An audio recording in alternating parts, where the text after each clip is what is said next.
Hi guys. So today we're going to talk about Rozzer, and we're going to focus on the parameters section in this little area right here. I did a Rozzer tutorial a couple weeks ago and had some requests to show how this parameter section works because there's really no documentation online about it. So today I'll be focusing on that. If you want to see how Rozzer works overall, I gave a quick tutorial and I'll put the link for it up in the upper left. You can click on that link and find the other Rozzer tutorial. In that tutorial I talked about the pitch, the octave, these two tabs, and some of these features over here. Let's drag a sample onto Rozzer and it'll create the simpler for us. Let's use a hi-hat for this, a hi-hat loop for this example. It's easy to hear. I'll automate the frequency. It's easy to hear the changes with a hi-hat. So we sliced up our hi-hat. Let's press play. Let's turn off our kick.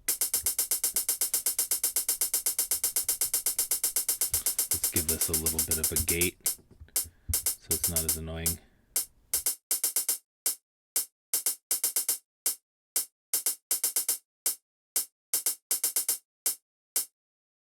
Before version 2.0, Rozzer had MIDI CC sequencers. Version 2.0 replaced those sequencers with 5 parameter control sequencers. You can see the 1, 2, these all do the same thing. So once you understand how 1 works, it just gives you more options, 2, 3, 4, 5. Let's start with these drop downs right here. Let's select this track, even though it already looks like it says this track, it was grayed out. Now let's select this track so we are controlling the parameters from a device on this track. Now we can select our device. We can see we have Rozzer and we have this simpler dirty hi-hat loop. Let's select that. Now because we selected that, the parameter list, it shows everything that we can control with this sequencer. So this is another way to directly choose a control that you want to control is click map and then just select whatever you want to control. Let's select frequency because that'll be easy to hear. Let's press play. All right. Let's go to the parameter tab. The filter is completely closed, so the parameter has this filter down to 30 hertz, and so there's no high-end frequency getting through. But if we draw a line on the parameter, we are changing this frequency. We are automating it, and if you notice, it changes to 4K just when this hits right here. So it's automating that one time, and that's it. So I think you can see the power in this already, just from that. We can automate the frequency. So let's do some 16th notes.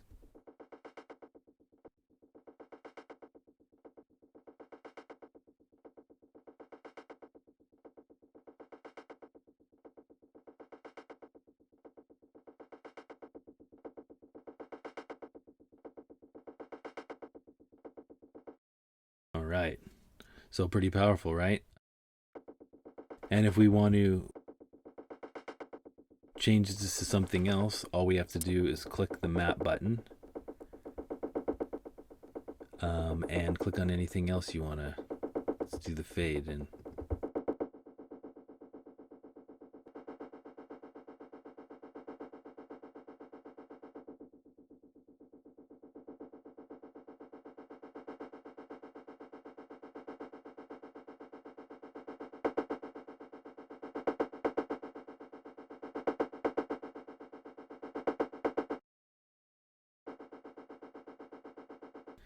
basically you can choose any device you want and automate any parameter you want with the sequencer, and then you can randomize it.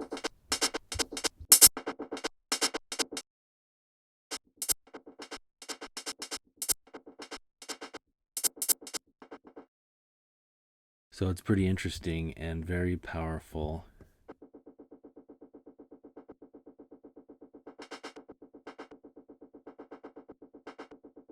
So there's some other features that you should know about. The smooth button. If you notice right now, the frequency knob's jumping around. It's jumping from note to note. If we want that to be a little smoother, we can adjust the smooth right here. Now if you notice, it's a lot cleaner sound. We also have a jitter feature right here, which adds a random offset to the value, to the parameters.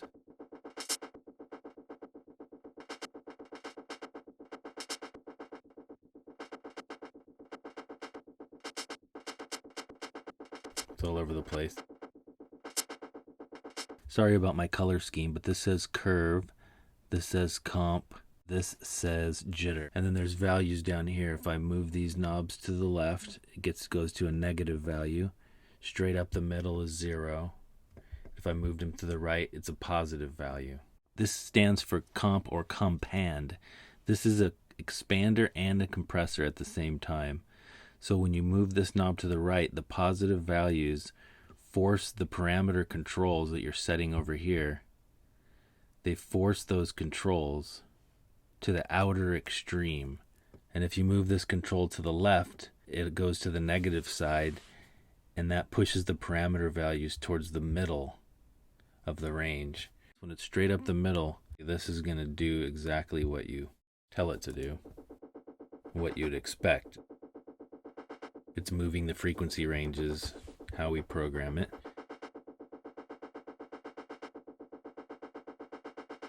If we move this to the right,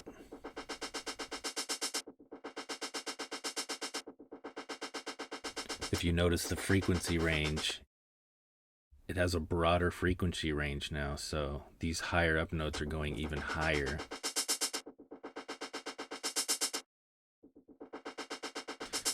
Once I lower it back to the middle, it's smoother, less of a range. If I lower this curve to the negative values, it's going to restrict the notes closer to the center.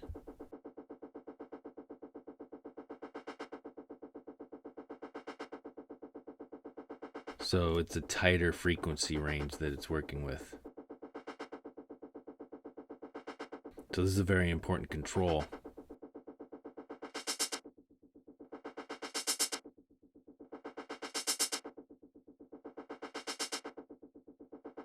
See how I smooth that out so it's not so jumpy. Less drastic.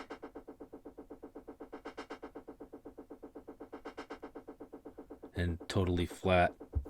You're not noticing much of a difference. Straight up the middle.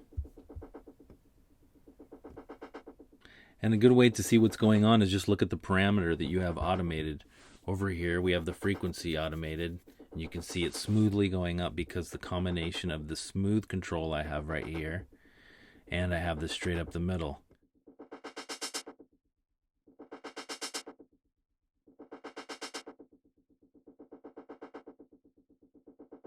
This parameter right here is the curve.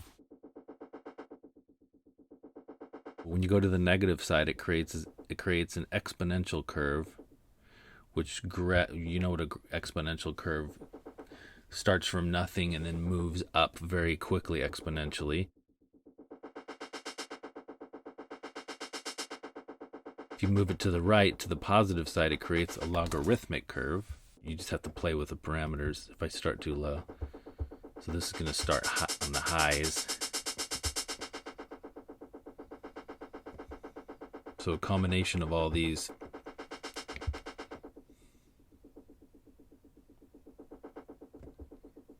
What this output range button does is it sets the rate at which the value changes are updated. If we load this to 1, every value change is going to instantly pop through.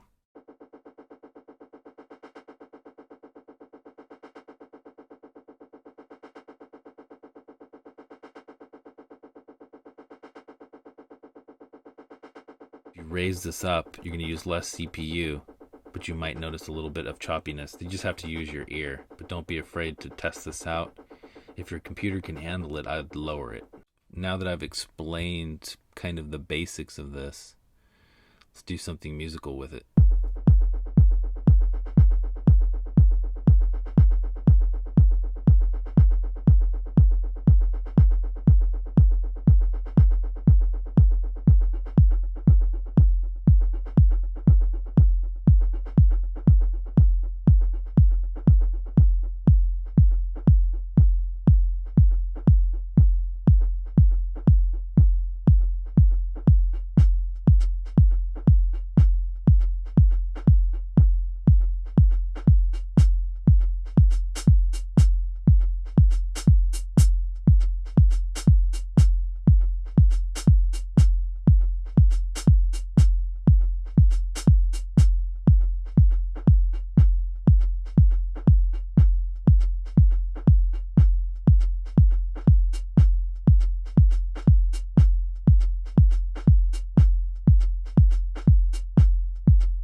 Let's set another parameter. This track, let's choose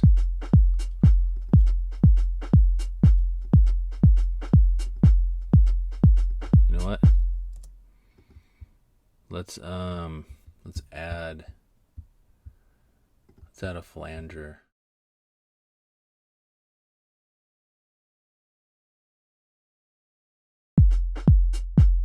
Alright, so now for parameter 2, we'll select this track. Which device? The flanger.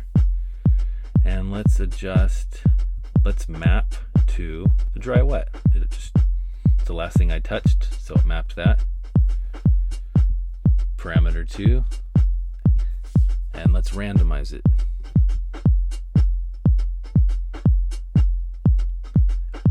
And so these straight up the middle, the curve, and the compander, that's vanilla. That's usually where I keep it. Well, I don't play with the curve much. The compander I play with constantly.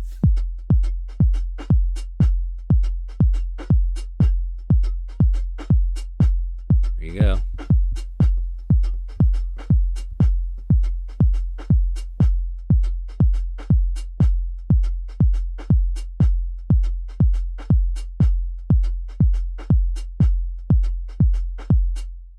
All the parameters on this plugin can have their own meter. We have that kick going in 4/4. We have the hi-hat going in 4/4 as well. And how about let's take the flanger and make it a polyrhythm. Take it down to 7.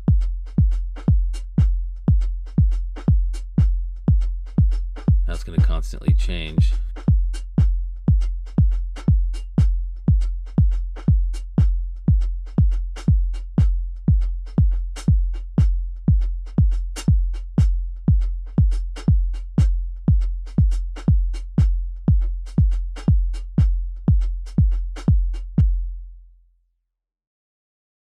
So every time this hi-hat loops around, the frequency is going to change, but it's going to offset. It has a polyrhythm, and so it's going to offset the loop so it'll sound different every time, as well as the flanger is also, so no two loops will sound the same. This is the whole point, and pretty powerful part of this.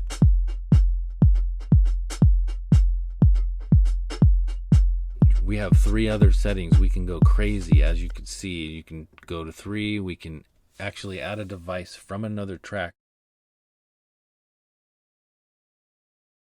We can even control, like this is the reverb and the delay on the sends. I can even choose those.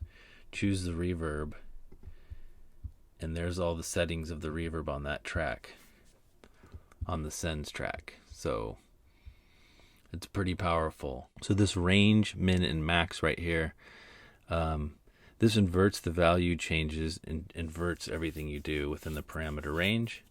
This right here sets the low boundary of the output range, and this sets the high boundary of the output range. Looking at the frequency of this hi-hat right now, it's moving up to 5K, let's say. It's around 4 or 5K. If we lower this, we're basically limiting how far up the range that frequency can go.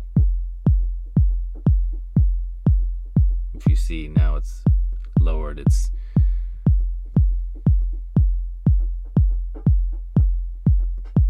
so I can make it stay within a certain area with these two.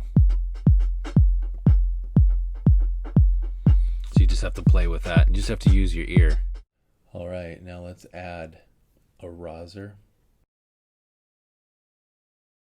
Let's choose a bass sound. Let's try that.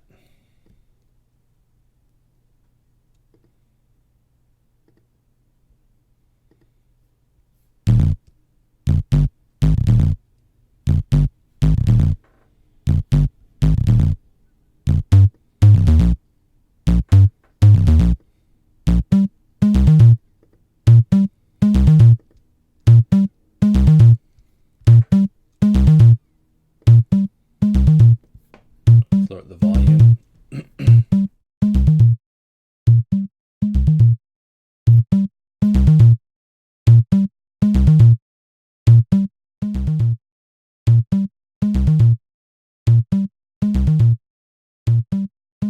That'll work. So let's automate the brightness of this bass. Parameter, this track.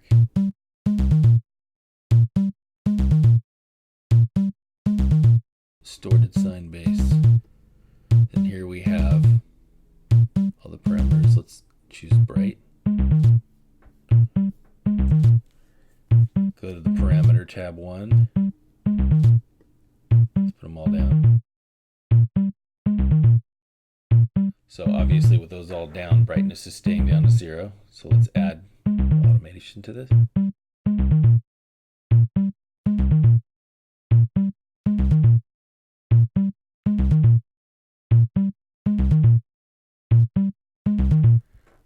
Adjust the comp.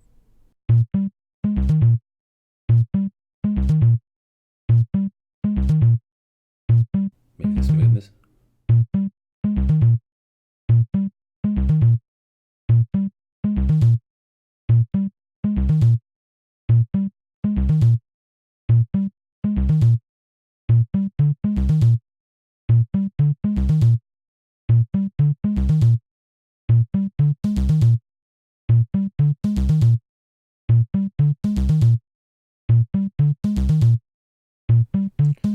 Maybe it's a parameter 2. Let's choose this track.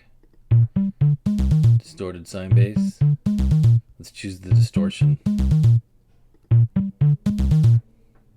Go to parameter 2. So they're all down to 0 now. Distortion. Now play with it.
Adjusting the smoothness seems to prevent clicks and little, if you get artifacts or little weird sounds, the smoothness a lot of times will help.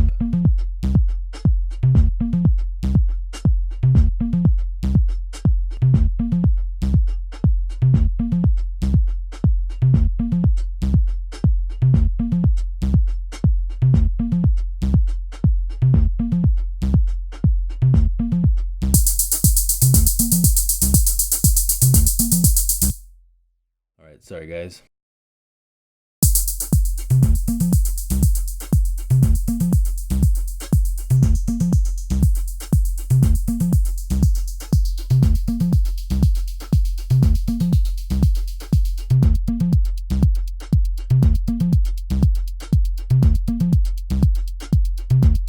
Another thing you can do, let's go to our hi-hat. You can also control other channels with, so we can go back to channel 2's hi-hat, which is this. So we have Rozzer controlling this. We can use this Rozzer to control this one, so we don't have to load another Rozzer onto there. So let's try that. So, all right, so there we go to MIDI. The device is the DS-HH. And there we go. We have our parameters. I think I want to choose, let's choose decay.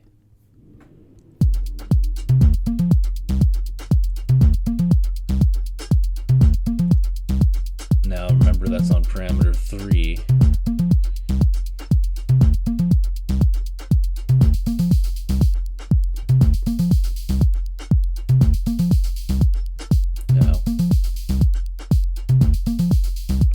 Let's add a, so on parameter 3 right here, let's add a polyrhythm. Let's put it anything 11. Now every time it loops, it'll sound different.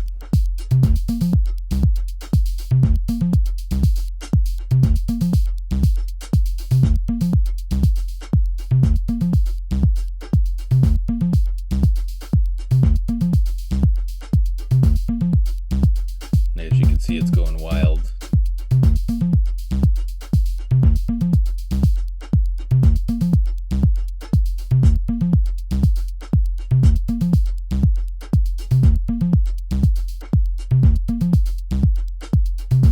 As you can see, you can go crazy.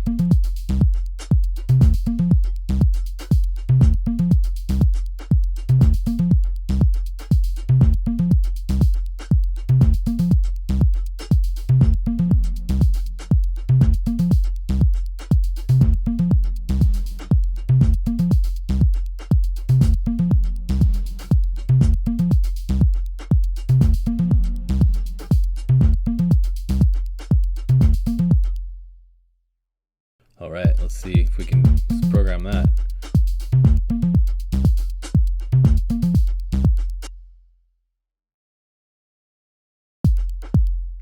You don't even have to choose all these devices too if you don't want to go through the drop-down list and figure it out.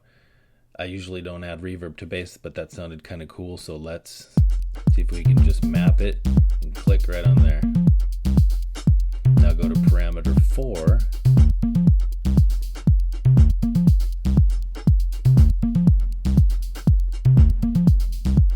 There we go. Simple as that. We're opening it up all the way on those specific moments. And I might not want a polyrhythm that. I want that reverb to be right there all the time.